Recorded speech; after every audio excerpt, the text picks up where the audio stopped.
Computador, celular, eles estão no cotidiano dos adultos e é inevitável que os mais jovens também tenham acesso. Às vezes a gente até se surpreende, com a meninada que parece que já nasceu aí conectada ao computador, ao controle remoto, à internet, Mas isso está tudo ao alcance deles, Agora, o desafio dos educadores, que precisam ensinar os conteúdos na escola é também atrair a atenção dos estudantes, Agora, o que fazer nessa situação? Às vezes eles não sabem, essa é a verdade, E esse é um dos temas que um congresso do ensino privado gaúcho, que acontece até amanhã aqui na capital. A repórter Shirley Paravisi conversou com uma das palestrantes, a doutora em educação, Tracy Espinosa. Sabe aquela aula tradicional com os alunos sentados e o professor falando sozinho?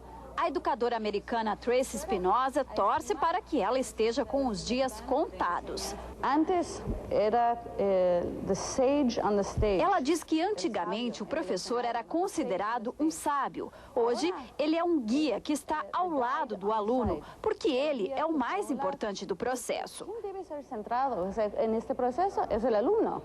Ela alerta que a capacidade de atenção dos alunos se esgota em 20 minutos. A partir daí, é preciso trocar o tema, a pessoa, o ambiente para manter o interesse dos estudantes. Sabemos que a retenção, acorda de atenção e memória. Tracy revela que já se sabe que nas aulas tradicionais, só com o professor falando, a memória do conteúdo dura no máximo 24 horas. Mas quando os estudantes são os protagonistas, quando debatem, discutem, eles gravam mais os conteúdos e a aprendizagem melhora. Quando discutem, aí acordam. Então, têm atenção e têm memória, por ende, sim, têm aprendizagem. E pergunte o que eles acham de ficar parados o tempo todo. Eu acho que é bom a gente estudar assim dentro da sala de aula, mas às vezes a gente deve sair para algum outro lugar dentro do colégio para a gente fazer uma coisa diferente. Parece que aqui não há nenhuma ordem e não é mesmo essa a ideia. A proposta da aula é misturar várias disciplinas e utilizar muitos elementos visuais. Por exemplo, a gente precisa da geografia para saber o que vai plantar em cada região e precisa da matemática para desenhar a planta da região, E aí vai juntando, vai interagindo. A imagem vem muito ao encontro daqueles nossos conhecimentos que nós temos sedimentados. Porque uma teoria só escrita, ela é muito difícil às vezes de ser entendida. Se você usa outros recursos, como maquetes, imagens, vídeos, que nós usamos muitos recursos, a própria internet aí, esse material tecnológico que é o forte deles, isso tudo vai contribuir para uma aprendizagem mais significativa e entender o porquê desse conteúdo na vida prática. Por exemplo, saber por que ele tem que usar uma fração, por que ele tem que aprender fração, raiz quadrada, aquelas imensas daquelas equações. É nessa prática, Nesse projeto agora a gente tem que construir uma casa e a gente tem que pesquisar o valor, pesquisar energias, pesquisar todos os conceitos que tem em uma casa. Então daí a escola te dá, só que tu tem que correr atrás. Então uma boa forma de correr atrás é a internet. Não tem como evitar. Os alunos estão cada vez mais conectados. Imagine, esses pequenos têm apenas 4 anos e são íntimos da tecnologia. Esse aparelho aí, o que é? iPads. E tu sabe usar esse aparelho? Sim.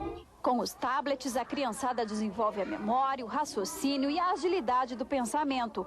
Mas não dá para deixar de lado o concreto. Por isso, ao mesmo tempo, outro grupo brinca com blocos geométricos de madeira. Esse tipo de trabalho diversificado não tem como a gente não atender algum aluno. Um aluno tem mais facilidade, outro é mais criativo. Há aqueles que precisam de muitos estímulos para se concentrar.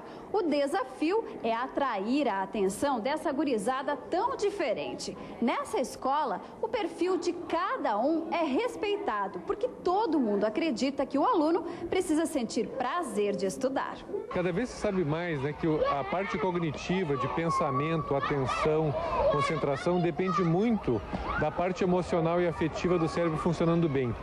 Então, quanto melhor é o ambiente, tanto de casa, emocional e afetivo, quanto dentro da escola, mais a criança vai tender a render bem na parte cognitiva de pensamento, concentração, fazer relações. Tracy lembra que para que isso aconteça, o professor tem que ser um apaixonado pelo que está ensinando. Na University of California em São Francisco. Ela diz que em um estudo americano foi observado o professor e a maneira como ele se relacionava com os estudantes, baseado no tom de voz, na expressão facial, se ele demonstrava entusiasmo com a disciplina.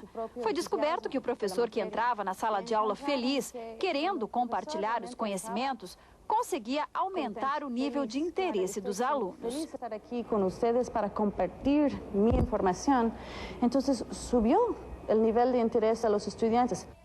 E não pense que é preciso um grande investimento. Mais importante é a capacitação do professor. Os bons professores, sem nada, conseguem transmitir os conhecimentos, diz Tracy. Não precisam de computadores. Eles precisam saber como fazer essa interação, essa conexão com o aluno e depois medir. Esse é o meu objetivo de aprendizagem aqui. E depois medir. Esse é o meu objetivo de aprendizagem. E a gente continua falando sobre o assunto com o chefe do Serviço de Neurologia do Hospital São Lucas da PUC, professor de Neurologia também da Faculdade de Medicina da PUC, André Palmini, que é um dos palestrantes aí desse congresso importante que está tratando de educação, que a gente fala tanto hoje, né, doutor? Obrigada pela presença, bem-vindo. Agora, a gente nota aí na reportagem da Shirley aquela ceninha ali, criança com 4 anos lidando com iPad, com computador. A gente, hoje em dia, a gente já nasce com essa capacidade, será? Essas crianças que estão vindo, ou é cedo demais? Às vezes os pais chegam numa escola infantil preocupados, doutor, assim, tem computador? Antes mesmo da criança ter coordenação motora. Como é que é essa história? Bom dia então a ti, aos telespectadores. Eu acho importante porque a nossa geração não lidou com isso na infância. Então a gente tem uma ideia de que isso é uma coisa muito diferente. Na realidade, isso é uma linguagem. Eu estava vendo essa matéria e pensando o seguinte, uma criança que nasce na Rússia, ela com 2 anos de idade está falando russo. E falar russo para a gente é uma coisa muito... Certo? Estou pegando só esse exemplo. Mas, assim, o cérebro da gente tem uma capacidade de plasticidade muito grande. Então, se a gente se expõe a um estímulo desde criança, especialmente quando o cérebro tem toda essa enorme plasticidade, a gente vai assimilando aquilo de maneira fluida. É só ver como uma criança consegue aprender um idioma tão mais facilmente quanto mais jovem ela é. Então, assim, uma maneira fácil do telespectador pensar nisso é assim, o seu filho com 3, 4 anos de idade, ao lidar com um computador, ele está lidando com um idioma, só que ele tem uma capacidade no cérebro que o pai dele não tem mais, de rapidamente fazer conexões e rapidamente poder pegar aquela linguagem. Por isso que a gente se surpreende, e é uma coisa comum que eu vejo as pessoas falarem, que o meu filho com 7 anos resolve dificuldades no computador que eu não consigo resolver. Isso aí as pessoas falam o tempo todo e é totalmente verdade. Isso é um estímulo ao cérebro? Isso é a capacidade do cérebro, então são duas coisas. Vamos pegar por 2 lados. Primeira colocação assim, isso é a capacidade do cérebro de assimilar habilidades quanto maior plasticidade ele tem. E quanto menor a criança, especialmente numa faixa que vai dos 2 aos 6 anos de idade, em que tem um pico dessa plasticidade cerebral, essas crianças aprendem fluidamente, aprendem assim, é uma enxurrada de capacidades, com idiomas, com habilidades as mais diversas sociais e com a capacidade, por exemplo, desse idioma digital que é o computador. Esse é um lado. O outro lado é o quanto isso estimula essas habilidades também. É assim, é a mesma coisa que aprender um outro idioma estimula o cérebro, aprender o idioma da informática estimula o cérebro. E elas ficam mais exigentes com isso? Olha, elas ficam com uma capacidade, elas ficam como qualquer pessoa que tem mais estofo, elas passam a exigir mais, porque elas têm estão mais preparadas para poder receber as coisas da sociedade, né? Quer dizer, elas dominam algo mais. Quanto mais coisas a gente domina, isso vale para todos nós, né? Não só para uma criança. A gente mais exigente a gente fica, né? E aí a escola tem que se adaptar. A escola tem que se adaptar. É o caminho. Totalmente, né? Eu acho que a gente viu nessa matéria, assim, algumas coisas que são claras, assim, quer dizer, essa experiência dessa escola, né, da Grande Porto Alegre, que está tentando trazer uma capacidade da criança poder aplicar aquilo que antes ela só tinha que decorar, isso é maravilha. É a prática, né? Isso é maravilhoso, porque daí ela consegue utilizar, isso é uma coisa importante, assim, quanto mais áreas do cérebro a gente utiliza para lidar com alguma coisa, mais a gente consegue fazer conexões e mais isso aí, assim, passa bem, assim, ok? Isso é melhor aprendido e melhor armazenado. Eles estão aplicando, claro, eles estão então, por exemplo, assim, quando eu tenho que saber, assim, como é que eu faço uma conta de fração, como é que eu aplico uma equação, eu uso um pedacinho do meu cérebro. Agora, quando eu tenho que aplicar aquilo já para uma situação real, que envolve um aspecto espacial, envolve uma relação social, estou dividindo terras entre pessoas, é claro que isso ainda é uma novidade, a gente aprende matemática dividindo quantas laranjas cada um dos 3 filhos ganha, se tem 12 laranjas na casa, entendeu? Mas quando se consegue aplicar isso de maneira muito mais ampla, assim, sai do potinho de laranjas para uma coisa como divisão de terra, a criança começa a ter uma ideia muito mais ampla até do mundo que a cerca, né? Agora, professora, esse interesse, essa curiosidade das crianças, né, de ter acesso à tecnologia está cada vez mais cedo, mas alguns pais ainda têm receio de saber se de fato eles podem permitir isso. É bom ter um limite ou não? Pode deixar a criança extravasar a sua curiosidade? Eu acho que aí tu está trazendo um outro aspecto que é muito importante. Por isso que eu falei assim, tem 2 coisas. Uma é por que a criança tem essa habilidade e como é que é isso de uma criança tão pequena ter essa habilidade. Isso é uma coisa. A outra é se isso é bom.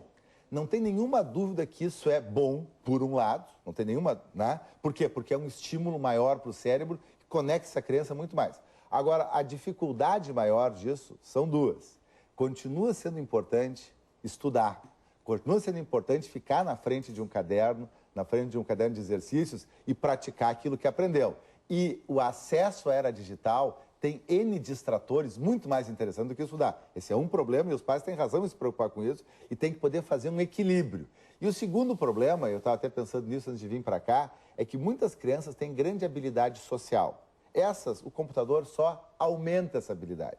Mas tem muitas crianças que são tímidas, que têm uma dificuldade de entrosamento social e nessa o computador parece que acentua isso porque faz de conta que elas estão envolvidas socialmente, mas elas estão sozinhas na frente de uma tela. Então, eu acho que os pais têm razão, não em quererem fechar isso, mas em entender que tem que poder dosar essa questão. Doutor, muito obrigada pela sua presença aqui no Bom Dia Rio Grande. Eu agradeço. Okay. Encontrar esse limite aí que é o desafio, né? Obrigada.